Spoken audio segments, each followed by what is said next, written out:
আজকের গুরুত্বপূর্ণ আঞ্চলিক সংবাদে সবাইকে জানাই স্বাগতম। আজ হলো 1 ফেব্রুয়ারি, 18 মাঘ, রবিবার।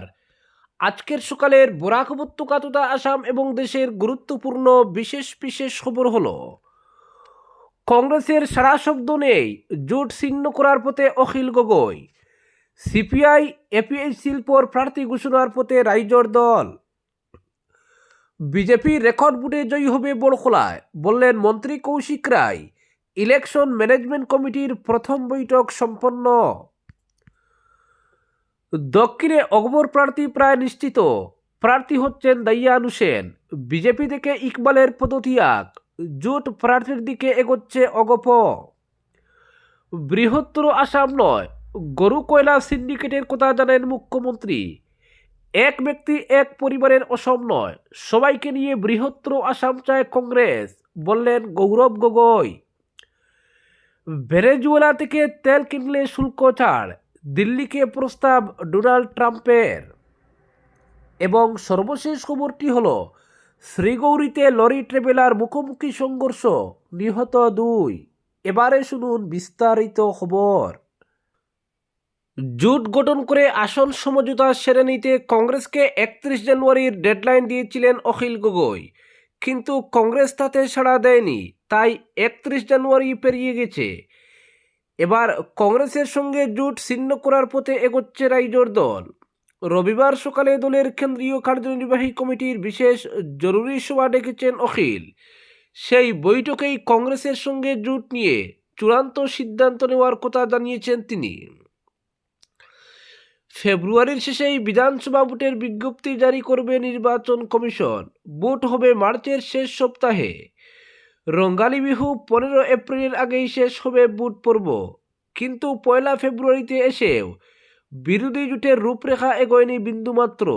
বিগ ব্রাদার হিসেবে এখানে কংগ্রেসের ভূমিকায় মুখ্য, কিন্তু বিরোধীদের আহ্বানে সাড়াই দিচ্ছে না গৌরবের কংগ্রেস। আনুষ্ঠানিকভাবে জোট গঠন করে দিতে, আসন সমঝোতায় শিলমোহর দিতে বারবার কংগ্রেসকে সময়সীমা দিচ্ছেন অখিল, কিন্তু কংগ্রেস নেতৃত্ব তাতে কেয়ারই করছে না। বিরোধী জোট গড়ে না উঠায় কংগ্রেসের উপর ক্ষুব্ধ হয়ে রাজ্যের 6টি আসনে লড়ার কথা ঘোষণা করে দিয়েছে সিপিআই। এর মধ্যে 4টি কেন্দ্রের প্রার্থীদের নামও ঘোষণা করে দেওয়া হয়েছে। কার্বি পাহাড়ের 3টি কেন্দ্রে প্রতিদ্বন্দ্বিতায় নামার কথা বলেছেন তারা। তাতেও টনক নড়েনি প্রদেশ কংগ্রেস নেতৃত্বের। এরপর কংগ্রেসের সঙ্গে জোট থেকে সরে গিয়ে নিজেদের প্রার্থীর নাম ঘোষণা করার প্রস্তুতি নিচ্ছে অখিলের দলও। জোট গড়তে কংগ্রেসের কাছে 27টি কেন্দ্রের তালিকাও জমা দিয়েছে রাইজোর দল, তবে 20টি আসন পেলেও জোট করতে রাজি রয়েছে তারা। বিরোধী নেতারা একত্রিত হয়ে বিজেপির বিরুদ্ধে প্রচারে নামার কথাও বারবার বলছেন অখিল, কিন্তু কংগ্রেসের কোনো উচ্চবাচ্য নেই। বিরোধী দলগুলিকে নিয়ে জোট গঠনে গুরুত্বই দিচ্ছে না কংগ্রেস, তাই 31 জানুয়ারি ডেডলাইন পেরোনোয় এবার কংগ্রেসের সঙ্গে জোট নিয়ে চূড়ান্ত সিদ্ধান্ত নিতে চলেছে রাইজোর দল। শনিবার অখিল বলেন, আজ সকাল 9টা থেকে গুয়াহাটিতে দলের কার্যনির্বাহী কমিটির বিশেষ জরুরি বৈঠক ডাকা হয়েছে। কংগ্রেসের সঙ্গে জোট গঠন করা নিয়ে চূড়ান্ত সিদ্ধান্ত হবে বৈঠকে। কংগ্রেসের কাছ থেকে এখনও সাড়া পাইনি আমরা। বিরোধী দলগুলির সঙ্গে আলোচনায় গুরুত্ব দিচ্ছে না কংগ্রেস, তাই আজকের বৈঠকে যে সিদ্ধান্ত হবে সেটাই হবে চূড়ান্ত। তবে বরাবরের মতো প্রদেশ কংগ্রেস সভাপতি গৌরব গগৈ আজ ফের বলেছেন, বিজেপির তুলনায় জোট গঠনে এগিয়ে রয়েছি আমরা। তাদের আসন সমঝোতা হয়েছে বলে এখনও খবর পাইনি, তবে আমাদের আসন সমঝোতার প্রক্রিয়া অনেক এগিয়ে গিয়েছে। পরবর্তী খবরটি হলো, বিজেপি রেকর্ড ভোটে জয়ী হবে বড়খলায়, বললেন মন্ত্রী কৌশিক। ইলেকশন ম্যানেজমেন্ট কমিটির প্রথম বৈঠক সম্পন্ন। শুধু জিতলে হবে না, রেকর্ড ভোটে জিততে হবে। বড়খলা আসন জয় করে উপহার দিতে হবে মুখ্যমন্ত্রীকে। বড়খলা বিধানসভা কেন্দ্রের ইলেকশন ম্যানেজমেন্ট কমিটির প্রথম বৈঠকে এমনই বার্তা দিলেন মন্ত্রী কৌশিক রায়। শনিবার দলের কাছাড় জেলা কার্যালয়ে অনুষ্ঠিত হয় বড়খলা বিধানসভা কেন্দ্রের ইলেকশন ম্যানেজমেন্ট কমিটির প্রথম বৈঠক। আর এই বৈঠকে বক্তব্য রাখতে গিয়ে এমন বার্তা দিলেন মন্ত্রী। আসন্ন নির্বাচন কিভাবে অনুষ্ঠিত হবে সে বিষয়ে বিস্তারিত তুলে ধরেন মন্ত্রী কৌশিক রায়। তিনি বলেন, বড়খড়ায় আমরা জয়ী হচ্ছি তা নিশ্চিত, কিন্তু শুধু জয়ী হলে হবে না, পেতে হবে রেকর্ড ভোট। আর এই রেকর্ড ভোটে জয়ী হয়ে আসনটি আমরা মুখ্যমন্ত্রীকে উপহার স্বরূপ দেব। মন্ত্রী বলেন, আসামে তৃতীয়বারের মতো ক্ষমতায় আসছে বিজেপি সরকার। মুখ্যমন্ত্রী ডক্টর হিমন্ত বিশ্ব শর্মা দ্বিতীয়বারের মতো হতে চলেছেন মুখ্যমন্ত্রী, তাই সবাইকে ঐক্যবদ্ধ হয়ে মাঠে নামার পরামর্শ দেন তিনি। পরবর্তী খবরটি হল, দক্ষিণে অগপর প্রার্থী প্রায় নিশ্চিত দাইয়ান। বিজেপি থেকে ইকবালের পদত্যাগ, জোট প্রার্থীর দিকে এগোচ্ছে অগপ। বিজেপি শ্রীভূমি জেলার দক্ষিণ করিমগঞ্জে 2026 বিধানসভা নির্বাচনে দলীয় প্রার্থী দিচ্ছে না।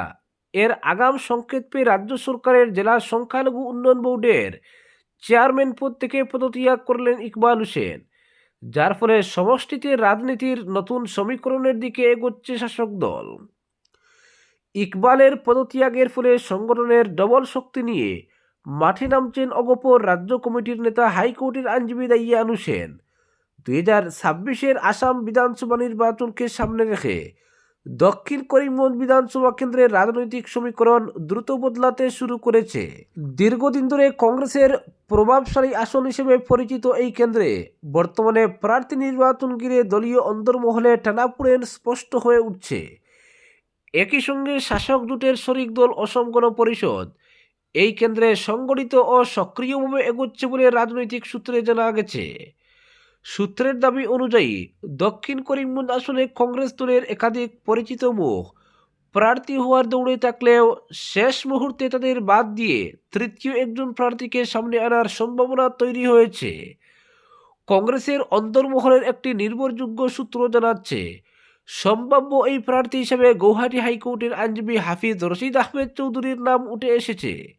যদিও বিষয়টি নিয়ে জেলা বা রাজ্য স্তরের কংগ্রেস নেতৃত্ব এখনো পর্যন্ত প্রকাশ্যে কোনো অবস্থান নেয়নি, তবে প্রার্থী তালিকা নিয়ে চলা আলোচনা নতুন মোড় নিয়েছে বলে রাজনৈতিক মহলে জোর জল্পনা চলছে। এই প্রেক্ষাপটে এজিপি প্রার্থী দাইয়ান হোসেনকে কংগ্রেসের জন্য একজন শক্ত প্রতিদ্বন্দ্বী হিসেবে দেখা হচ্ছে। সংখ্যালঘু অধ্যুষিত এলাকায় তার সাংগঠনিক তৎপরতা এবং মাঠ পর্যায়ের উপস্থিতি নির্বাচনের সমীকরণে নতুন মাত্রা যোগ দিতে পারে বলে রাজনৈতিক মহলে আলোচনা চলছে। অন্যদিকে কংগ্রেসের সম্ভাব্য নতুন মুখ হিসেবে আলোচিত হাফিজ রশিদ আহমেদ চৌধুরীকে সামনে আনা হলে তা দলের প্রচলিত কৌশলে পরিবর্তনের ইঙ্গিত বহন করে। পেশাগতভাবে একজন আইনজীবী হিসেবে তার পরিচিতি এবং রাজনৈতিক মহলে তার নাম উঠে আসা কংগ্রেসের প্রার্থী তালিকায় ভিন্ন বার্তা দিতে পারে বলে সূত্রের দাবি। সব মিলিয়ে 2026 বিধানসভা নির্বাচন যত গনিয়ে আসছে, দক্ষিণ করিমগঞ্জ বিধানসভা কেন্দ্র ততই রাজনৈতিক উত্তাপের কেন্দ্রবিন্দুতে পরিণত হয়েছে। একদিকে কংগ্রেসের অন্তর্মহলে প্রার্থী নির্বাচন নিয়ে অনিশ্চয়তা, অন্যদিকে অগপর সংগঠিত প্রস্তুতি, এই দুইয়ের সংঘাতে আগামী দিনে এই আসনের রাজনৈতিক চিত্র আরও স্পষ্ট হয়ে উঠবে বলে মনে করছে রাজনৈতিক মহল। পরবর্তী খবরটি হলো, বৃহত্তর আসাম নয়, গরু কয়লা সিন্ডিকেটের কথা জানেন মুখ্যমন্ত্রী। কংগ্রেসের নতুন বৃহত্তর আসাম গড়ার স্লোগান নিয়ে প্রশ্ন তুলেছেন মুখ্যমন্ত্রী। তাতে প্রদেশ কংগ্রেস সভাপতি গৌরব গগৈর প্রতিক্রিয়া। মুখ্যমন্ত্রী আসামের ইতিহাসে সবচেয়ে লজ্জিত করা মুখ্যমন্ত্রী। তিনি ভূপেন হাজারিকার নতুন আসামের আদর্শ জানেন না, জ্যোতিপ্রসাদের লিখিত বৃহত্তর আসামের কথা জানেন না। শুধু গরু কয়লা সিন্ডিকেট থেকে কীভাবে টাকা তুলতে হয়, পরিবারকে ধনী করতে হয়, স্থানে স্থানে কীভাবে জমি নেওয়া যায় সেটা জানেন। বিধানসভার ভোট এগিয়ে আসার সঙ্গে সঙ্গে আক্রমণের জাজও বাড়ছে গৌরব গগৈ।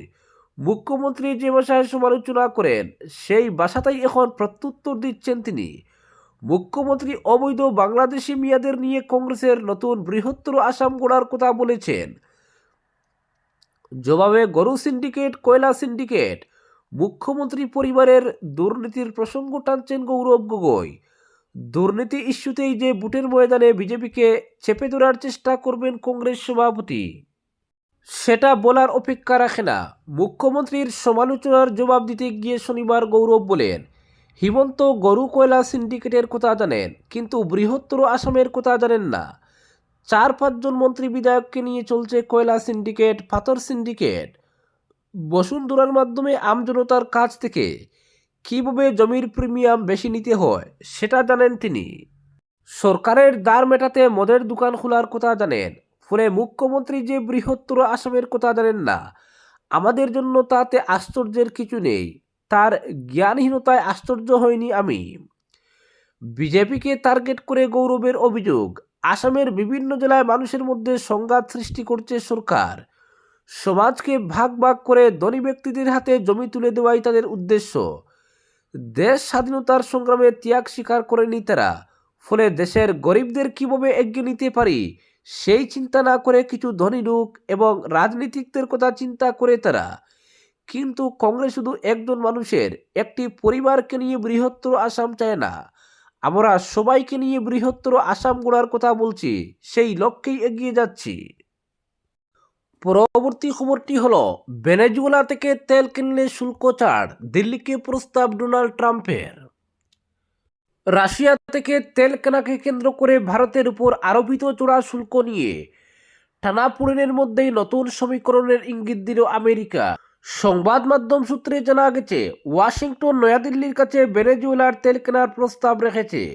ভারত যদি এই প্রস্তাবে সায় দেয় তাহলে মার্কিন শুল্ক কমার পাশাপাশি দুদেশের বাণিজ্য চুক্তি নতুন গতি পেতে পারে। চলতি বছরে দুদফায় ভারতের উপর শুল্ক চাপিয়েছে আমেরিকা। প্রথমে ভেনেজুয়েলার তেল কেনার অভিযোগে শুল্ক আরোপ করা হয়, পরে রাশিয়ার তেল আমদানির কারণে অতিরিক্ত শুল্ক আরোপ করা হয়। সব মিলিয়ে ভারতীয় পণ্যের পর শুল্কের হার দাঁড়িয়েছে 50%। এর জেরে ভারত আমেরিকা বাণিজ্যে ঘাটতির স্থান আরও বেড়েছে বলে মনে করছেন অর্থনৈতিক বিশ্লেষকরা।